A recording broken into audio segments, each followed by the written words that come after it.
Everyone's talking about 2026 as the end for oil, but what if the story is totally different? See, it's not about oil just vanishing. The real question is, who's going to lose control? Okay, so why all the hype around this specific year? Let's break it down. Well, a lot of projections point to global oil demand finally hitting its peak right around then. But here's the reality check. Look at places like China and India. Demand is still climbing. And that's the key thing to get. Peak demand isn't a cliff, it's more like a plateau. Now, let's talk about the money. This energy transition has a massive unspoken price tag.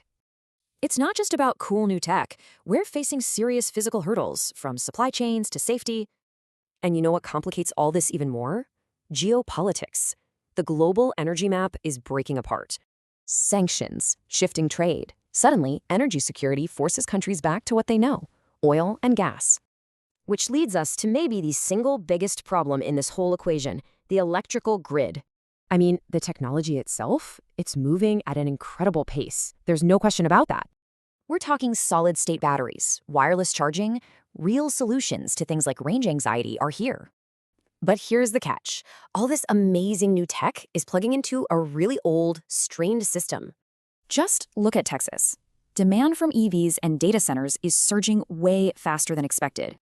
And that's the problem. Our grids weren't built for this, and upgrading them can take decades.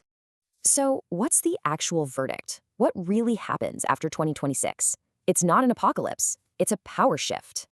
First off, oil isn't just going to collapse. Demand is still growing in too many key regions. But, and this is a big but, its pricing power gets weaker. Alternatives finally create real competition. And what does that look like? More volatility. The market gets way more fragmented and unpredictable.